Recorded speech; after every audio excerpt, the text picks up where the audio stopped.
frequência, você também tem que ficar antenado, tem que ficar ligado, porque esse negócio é um negócio bem complicado, é bem interessante a gente saber, que é para a gente poder reagir ao que está acontecendo no nosso planeta. E eu sou Ângelo Inácio, sou da Pastoral da Ecologia Integral e estou muito bem acompanhado hoje. Hoje nós temos um convidado muito especial e quem vai anunciar é a Ceni Giannini. Ceni, está contigo. Olá, meus companheiros! A gente está hoje aqui com o professor Leandro Carvalho, professor pesquisador da Fiocruz. O setor que ele trabalha tem um nome muito grande. Vou precisar ler, porque senão, com a minha colinha aqui, senão não vou lembrar de tudo. Centro de Estudos da Saúde do Trabalhador e da Ecologia Humana, o SEST. Seja bem-vindo, professor Leandro. Muito obrigado, tudo bem com vocês? Tudo bem por aqui, beleza. Então, professor, a gente quer começar tentando entender como é que é essa coisa da atmosfera, como é que é um ar limpo, como é que funciona isso? Perfeito. Vamos lá. Ângelo, o ar que nós respiramos, a gente não tem muito domínio sobre essa condição, porque a nossa respiração ela é automática, né? Então, se eu te falo, por exemplo, que a água perto da residência que você mora está contaminada, você vai tentar comprar uma água ali no mercado e vai beber. Se eu te falo que o solo da sua região está contaminado, você vai evitar de plantar, de repente, ali um aipim, alguma coisa que você possa plantar no seu terreno. Agora, se eu te falo que o ar que você respira está contaminado, o que você vai fazer? Não faz. Então, esse ar que nós respiramos é o mesmo ar que todos respiramos, seja em qualquer local do planeta, porém, tem regiões onde esse ar está mais contaminado, está mais poluído, né? E locais que isso não acontece, sendo que não tem fatores só geográficos envolvidos nisso. Isso não depende somente da onde você mora. Isso tem uma série de fatores sociais, econômicos importantes. O ar que a gente respira é todo esse ar que a gente puxa. E a partir do momento que ele está poluído, isso vai entrar no nosso corpo e pode trazer uma série de problemas para a nossa saúde, sendo que muitas vezes esses problemas são silenciosos. Então, o ar que a gente respira é vida. E se esse ar que a gente respira está contaminado, isso prejudica a nossa vida. Essa é a grande questão que a gente precisa entender. Existem diversas substâncias que podem estar presentes no ar contaminado, no ar poluído. Algumas são mais comuns, né? Outras são mais específicas, mas é importante a gente compreender que todo e qualquer ar que a gente respira que esteja contaminado, esteja poluído, ele vai trazer um prejuízo para a nossa saúde. A longo prazo, a curto prazo, principalmente a longo prazo. É interessante. Muito interessante. Desculpa, Ângela. Eu queria que o senhor falasse um pouquinho mais quais são esses fatores, os fatores sociais. Pode aprofundar um pouquinho mais essa questão? Claro, Quais são esses claro. fatores e quais são esses poluentes que mais prejudicam a nossa saúde? Perfeito, perfeito. Vamos lá, pessoal. Quando eu falo de fatores sociais e econômicos, eu estou falando um pouco da nossa sociedade. A gente sabe que os riscos à vida, eles não se distribuem igualmente na população, né? Onde que a gente tem mais risco, por exemplo, de ocorrer uma bala perdida? É na zona sul do Rio de Janeiro ou é na Baixada? Da mesma forma, onde você tem mais risco de respirar um ar poluído? É na Zona Sul, onde não tem nenhuma indústria crítica, ou, por exemplo, na região de Sepetiba, Santa Cruz e adjacências, que você tem todo um polo industrial, principalmente ali em Santa Cruz, né? Então, você vê que esses riscos eles são socialmente distribuídos, não é só a violência. E as pessoas, às vezes, não entendem isso. E tem um detalhe muito interessante quando a gente fala de ar poluído, que a gente só entende que o ar está poluído quando a gente vê ele muito escuro, com muita poeira, por exemplo, pessoal que mora em Volta Redonda. Eu vou falar de exemplos aqui do Rio de Janeiro, que são áreas mais próximas da gente. Quando você fala, por exemplo, ali da região de Santa Cruz, onde tem a Termo, a antiga TKCSA, são indústrias siderúrgicas, que lançam muito material particulado na atmosfera. A gente chama isso de material particulado de MP, né? Então, você tem também outras substâncias químicas tóxicas, como, por exemplo, dióxido de enxofre, que é muito da área industrial, dióxido de nitrogênio, né? Isso vem principalmente de veículos automotores e indústrias. Há aqueles indivíduos que negam um pouco desse problema ambiental que a gente tem hoje no mundo e falam que isso sempre existiu, que um vulcão, quando entra em erupção, também emite substâncias tóxicas, sendo que a gente vê e sabe que vulcões não entram em erupção o tempo todo. Então, no nosso cotidiano, principalmente nos grandes centros urbanos, quem efetivamente responde pela poluição do ar são as indústrias e, grandemente, os veículos também. Agora, onde tem região industrial, sempre essas indústrias elas são mais perigosas, né? Então, por exemplo, indústrias siderúrgicas, indústrias petroquímicas. E no nosso país, que a gente tem realidades muito distintas, você ainda tem um fator muito importante que são as queimadas. Isso não é uma coisa crítica aqui, por exemplo, no Rio de Janeiro, mas quando você vai para o Centro-Oeste, quando você vai para a região do Norte, até mesmo no próprio Nordeste, onde tem regiões de cana-de-açúcar e onde a coleta é feita através da queima, né, você tem problemas de poluição do ar devido a essas queimadas. Então, e lembrando que o ar ele circula, né? Então, você queima a floresta amazônica lá no norte e isso desce, atinge o centro-oeste, até mesmo São Paulo. Quando a gente vê alguns episódios de qualidade do ar ruim em São Paulo, muitas vezes isso aí vem de queimadas que estão ocorrendo no norte do país. E um detalhe muito importante, quando eu digo esses cenários, episódios de qualidade do ar ruim, isso impacta diretamente a saúde da população. De que forma? As pessoas que têm problemas respiratórios sofrem mais com isso, pessoas idosas, crianças, que a gente chama de populações mais suscetíveis, pessoas que sofrem mais, fisicamente falando, com isso. E aí você, quando começa a pesquisar um pouco sobre esse assunto, você vê que as pessoas que sofrem são sempre as mesmas.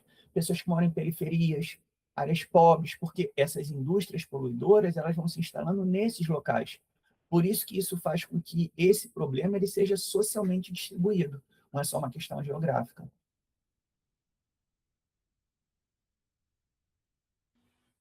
Interessante o que o senhor está falando, mas assim tem uma coisa que me saltou a preocupação aqui. O que são essas coisas, né? Como são, como é que são conduzidas essas coisas? É possível assim, porque quando a gente pensa na atmosfera, eu cheguei a caminhar nos morros da cidade e quando a gente olha lá de cima, lá no maciço da Pedra Branca, lá na Pedra do Ponto, que você vê toda a Zona Oeste, você vê como se tivesse uma cúpula. Assim, você está acima dela e você vê como se tivesse uma cúpula de poeira, de gases, de sujeira. Seria correto dizer porque o senhor está falando que tem uma movimentação, aliás, tem, é óbvio, tem os ventos e tal, da beira da praia, né? Uhum. Em Copacabana, esse vento não desfaça. Mas quando são lugares muito fechados, assim como é, por exemplo, a Zona Oeste, Uhum. como é a Zona Norte, que não tem essa circulação de vento como tem na beira do mar, seria correto afirmar que vira meio que uma cúpula onde ali você está respirando e vai continuar respirando aquela poluição e não sai dali? Perfeito, Ângela. Sua colocação é muito interessante. O termo não seria cúpula, a gente poderia falar que concentra a poluição. Quando você, por exemplo, está numa região de praia, naturalmente os ventos que vêm do oceano fazem com que qualquer gás tóxico, né, perdão, gás tóxico não, qualquer poluição que esteja ali, ela vai sendo levada para algum lugar onde você tem uma circulação de ventos muito grande, né? Regiões litorâneas, isso é comum. Quando você vai para algumas regiões geográficas, por exemplo, que são mais baixas, que estão entre morros, e aí você pega a geografia do Rio, tem regiões que são muito fechadas, né? O ar não circula tanto ali. Por exemplo, falando em Rio de Janeiro, quando você vai para locais que são tidos como muito quentes, como Bangu, algumas áreas da Zona Oeste, isso acontece também porque os ventos não circulam. Então, além de você não refrescar aquela região, se há poluição, ela fica mais concentrada, Ângelo. Isso que você falou, você pode observar com muita facilidade no inverno, quando você tem inversão térmica, que o ar que está ali dentro da cidade, vamos colocar assim, ele não consegue subir com tanta facilidade devido a uma série de fenômenos atmosféricos, que não cabe a gente ficar aqui discutindo a parte técnica disso, mas é importante a gente compreender que no inverno, esse ar na cidade mais poluída ele não se dispersa com facilidade. Não à toa, é uma época que pessoas com problemas respiratórios sofrem muito mais. E se essas pessoas estão em locais onde a poluição é mais frequente, tem um maior nível de concentração, certamente essas pessoas vão sofrer. E a gente sabe que isso não acontece com tanta frequência, por exemplo, na zona sul do Rio de Janeiro, na zona sudoeste, como é o caso Sudoeste, a antiga Barra, Recreio, né? Agora acho que é Sudoeste que o pessoal está falando. Então, você não vê isso acontecendo numa região dessas. Porque além de você estar na beira da praia, você não vai, por exemplo, colocar uma siderúrgica, uma petroquímica, no meio do Recreio. Entende? Até porque aqui a população daquela região não vai deixar que isso aconteça, diferentemente do que aconteceu, por exemplo, em Santa Cruz. E aí essas pessoas ficam até hoje sofrendo. Sendo que, Ângelo, Seni, quando a gente ouve esse pessoal reclamando que a casa deles está ficando com muita poeira, que a casa deles está sofrendo com muita sujeira, isso é o que eles estão vendo. E aí são episódios isolados. Até porque esse tipo de episódio ele salta aos olhos das autoridades e dá problema para o gestor de uma indústria. Agora, mesmo que ele não esteja vendo, essas áreas constantemente têm níveis de poluentes atmosféricos acima do que é considerado adequado, do que é considerado o que a gente chama de valor limite. Ou seja, acima daquilo dali, você pode ter efeitos à saúde muito mais críticos. Então, infelizmente, pessoas que moram nessas áreas acabam que ficam cronicamente, ou seja, ao longo de muito tempo elas são expostas a quantidades que, mesmo que pequenas, às vezes até dentro dos valores permitidos pela legislação, ainda assim essas pessoas podem adoecer e adoecem.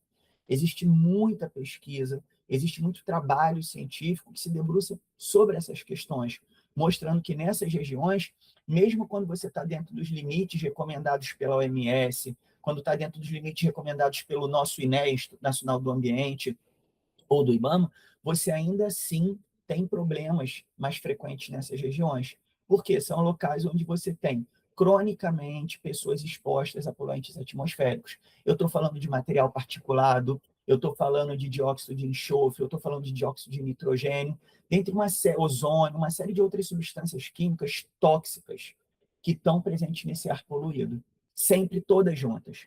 Em geral, o que a gente vê é a fumaça, por exemplo, de uma queimada. É quando cai aquele pó preto. Isso é o que a gente vê. Imagina que a gente não vê que vai para dentro do nosso pulmão. Isso tem uma capacidade de prejudicar a saúde de uma pessoa, uma capacidade muito grande.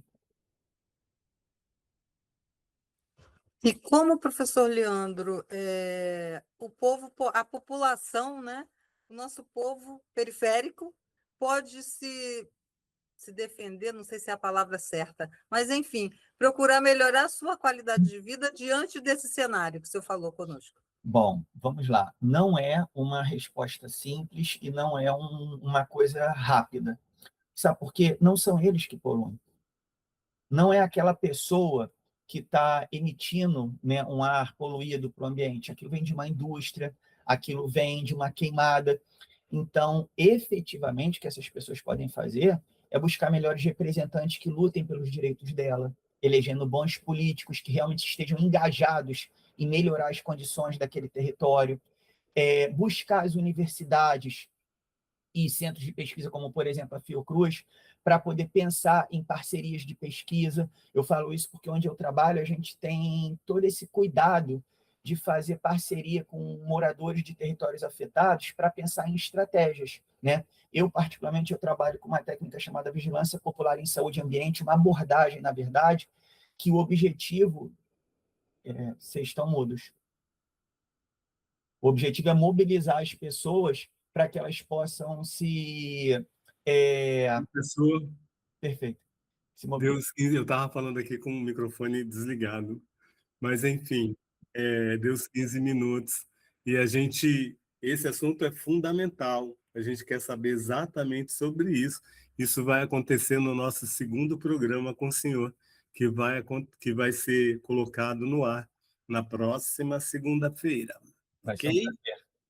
Então, tá. Aí foi muito bom tê-lo aqui conosco. Já está já convidado para a próxima, né? Ótimo. Próximo momento para a E gente já aceito. conversar. Ah, que bom, que ótimo. Então, gente, fica Entra na aí. frequência. Isso, Entra na frequência. Tá a gente ligado? Você prestou atenção no que o professor está falando, não é isso, Sininho? é isso aí, gente. Ó, presta atenção. Ele falou uma coisa muito importante aí no final, e eu espero que todo mundo tenha prestado muita atenção nisso. Que a gente está em ano eleitoral e a gente precisa escolher bem, analisar bem quem a gente vai votar para que a gente faça um voto consciente para melhorar a saúde da nossa população.